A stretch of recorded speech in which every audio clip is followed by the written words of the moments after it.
prophecy of Edom blood. In the book of 2 Kings chapter 3, it is a prophetic foreshadow of the end times. We see that it begins with the story of the people going out to a battle and going out into the wilderness of Edom. In 2 Kings chapter 3, verse 8, it says, "And he said, which way shall we go up? And he answered, the way through the wilderness of Edom."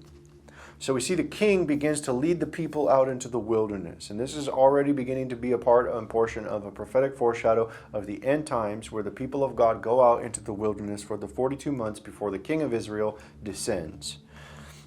2 Kings chapter 3 verse 9 says, "So the king of Israel went, and the king of Judah, and the king of Edom, and they fetched a compass of 7 days' journey, and there was no water for the host and for the cattle that followed them." So we see that in the wilderness there was no water, and this is the same likeness in the end times, that there will be a drought during those 1260 days when the people go out into the wilderness of Edom. But it goes further. There are 3 kings in the end times that come out and gather in the portion of the battle of that great day. And this is also seen in this prophetic foreshadow in 2 Kings. 2 Kings chapter 3, verse 10, it says, "And the king of Israel said, Alas, that the Lord hath called these 3 kings together to deliver them into the hand of Moab." It is then that you see that they inquire of a prophet.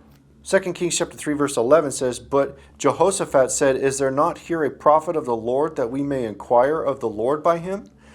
And one of the king of Israel's servants answered and said, Here is Elisha the son of Shaphat, who poured water on the hands of Elijah." So while they're out there in the wilderness, they inquire of the prophet, and the prophet talks about the water and during the time where there was no rain. And this is a prophetic foreshadow also of the end times, where the people of God go out into the wilderness during the rain, but they're provided for with the rain and the water by the prophet. 2 Kings chapter 3, verse 17 and 20. "For thus saith the Lord, You shall not see wind, neither shall ye see rain, yet the valley shall be filled with water, that ye may drink, both ye and your cattle and your beasts. And it came to pass in the morning, when the meat offering was offered, that behold, there came water by the way of Edom, and the country was filled with water." So also in the likeness of the end times, we see that the people that are gathering to this fight, the Moabites, they see the river and the water turn to blood. And this is what occurs in the end times at the winepress, that they will see a river of blood in the land of Edom. 2 Kings chapter 3 verse 22. It says, "And they rose up early in the morning, and the sun shone upon the water, and the Moabites saw the water on the other side as red as blood.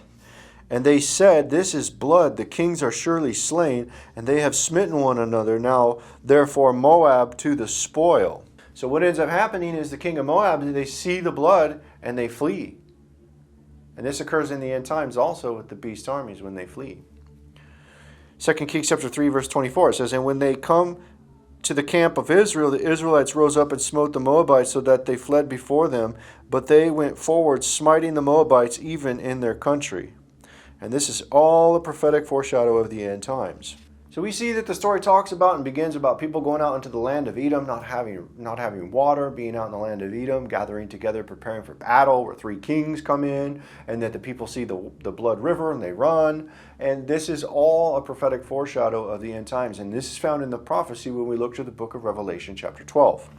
And here we see the woman flees into the wilderness, and this is a portion of where she goes, is to the land of Edom. Revelation chapter 12, verse 6 says, "And the woman fled into the wilderness, where she hath a place prepared of God, that they should feed her there 1,260 days." And what happens? They inquire of a prophet that prophesies water during a time where there is no rain. Revelation chapter 11, verse 3 says, "And I will give power to my 2 witnesses, and they shall prophesy 1,260 days clothed in sackcloth." And notice here that this is the same amount of time as the woman that flees into the wilderness, which is the area of Petra. Now, the water prophesied to those to come in Edom in the wilderness is the same likeness as what occurred in the day of Elisha, where they inquired of the prophet when they went out into the wilderness of Edom. Revelation chapter 11 verse 6 says, "These have power to shut heaven, that it rain not in the days of their prophecy, and have power over waters to turn them to blood, and to smite the earth with all plagues as often as they will." And how many days of the prophecy? It is 1260 days.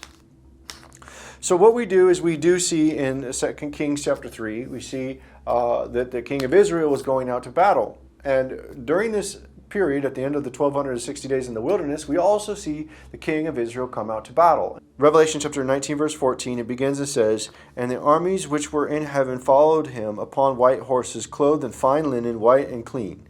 In Revelation 19, verse 16, it says, "And he hath on his vesture and on his thigh a name written, King of Kings and Lord of Lords." And so we see the king of Israel coming to the battle. The people are there gathered at Edom. We see that there's water provided, right? And then we see that the three kings are called to gather for that battle at the sixth bowl and the sixth trumpet.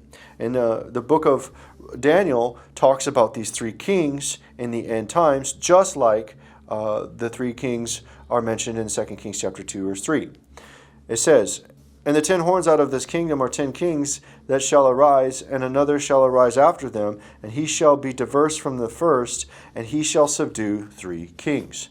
Well, these 3 kings are coming in from the east during the time of the beast, which is likened unto the king of Moab. And we have 3 kings, like a king of Moab, which is the beast, and then we have the king of Israel. So we have all of the consolidation, what is occurring in Edom, in the likeness of 2 Kings chapter 3.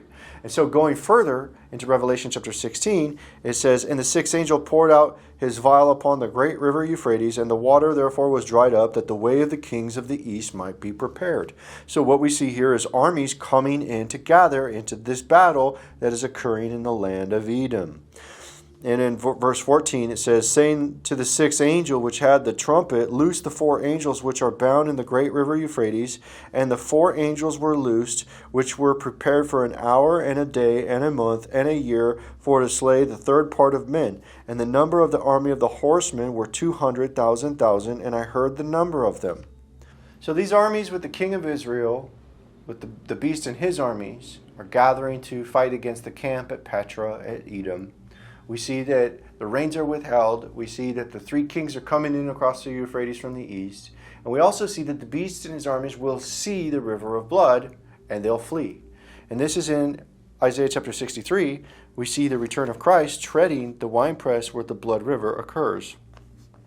It says in verse 1, "Who is this that cometh from Edom, with dyed garments from Basra? This that is glorious in his apparel, traveling in the greatness of his strength, I that speak in righteousness, mighty to save. Wherefore art thou red in thine apparel, and thy garments like him that treadeth the wine fat?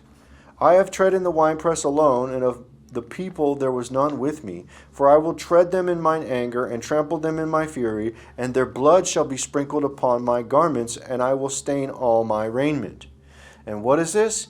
This is the king of Israel leading the battle against the beast and his armies in the land of Edom, just like the Moabites were slain and they saw the river of blood and fled. Revelation chapter 19 verse 13 says, "And he was clothed with a vesture dipped in blood, and his name is called the Word of God." And this is the king of Israel. The king of Israel that is treading the winepress against these people.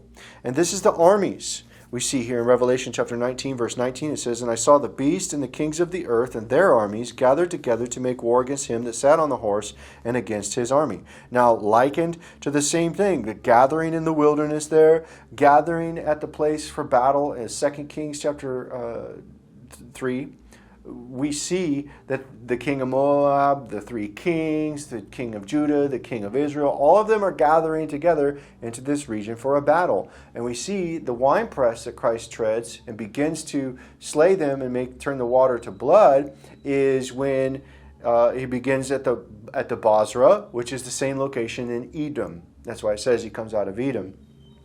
And so Revelation chapter 6 verse 15, we begin to see that the armies flee from Christ while he's treading the winepress. It says here in Revelation chapter 6 verse 15 and 16, "And the kings of the earth and the great men and the rich men and the chief captains and the mighty men and every bondman and every freeman hid themselves in the dens and in the rocks of the mountains, and said to the mountains and rocks, Fall on us and hide us from the face of him that sitteth upon the throne and from the wrath of the Lamb." And so we see them fleeing.